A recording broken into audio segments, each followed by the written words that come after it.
Happy Easter, happy Passover, happy 420 to all who celebrate.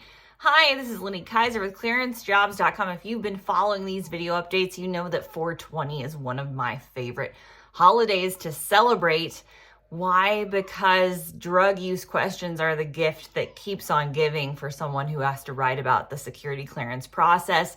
There is no end to questions about this topic. The growing legalization of marijuana at the state level only increases the frequency of this topic, but 420 hits on a Sunday and hits on Easter, so I debated if I should still talk about it, but I thought Jesus has a history of sharing his major holidays with pagans, so I thought it was fine.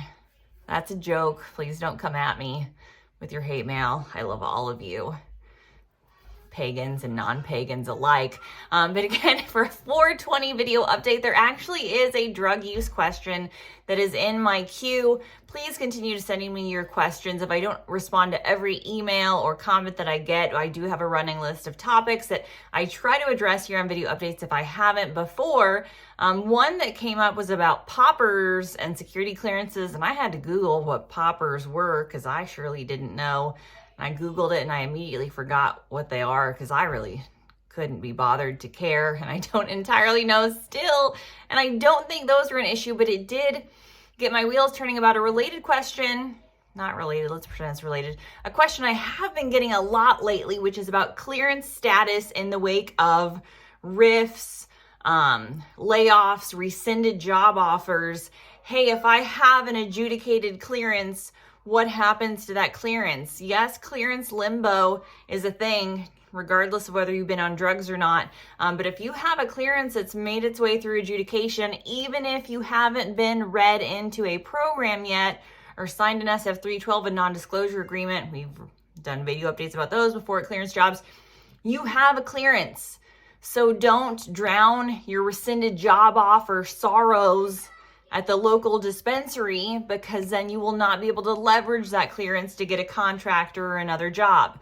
So again, the security clearance process typically runs in tandem with the job offer, right? But the crosstalk between HR and security and all the wheels and cogs of the government apparatus, as you can imagine, it's not always a well-oiled machine.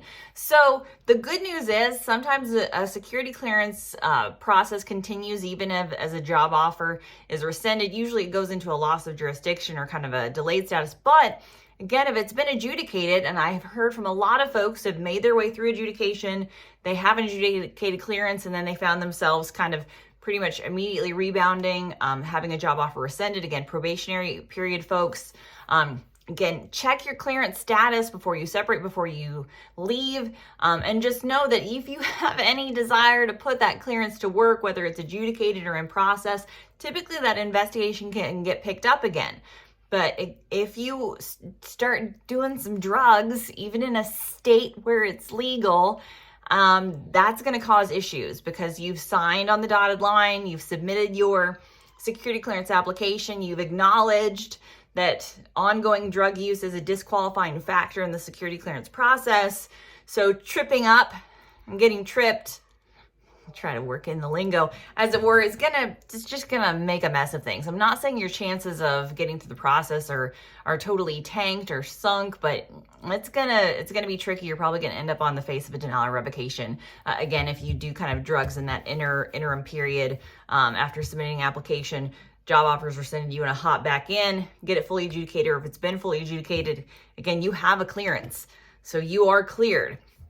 You might not be in an active status, but you hold on to that eligibility. That eligibility exists regardless of whether you're working a position. And if you're just sick of this chaos and you want to leave it all behind, start rocking some tie-dye like me, go forth and do that. But no, that's a different fork in the road, and you've chosen to go that way. Again, start doing drugs or going back to a drug state after submitting your security clearance application and going through that path, you're going to have a hard time hopping back in. So again, if you have obtained a clearance, lots of job openings at Clearance Jobs. So we're encouraging folks to leverage that network, to jump into our Clearance Jobs community, see what's out there. National security is still at work. We still need you. Companies are still hiring, and there are still a number of job offers. So again, if you have a clearance, you've had a job offer rescinded, your clearance doesn't go away. You have that eligibility for now, 2 years. We're trying to get some movement on extending that eligibility period because that's going to be huge for the federal workforce. But until we can get that done, you can count on that 2-year window. So don't celebrate 420. Find other ways to celebrate some Passover or Jesus' resurrection. Find some other holidays to celebrate this year because that 420 is not for you if you have a security clearance. For other video updates where I may or may not say offensive things, visit us over at clearancejobs.com.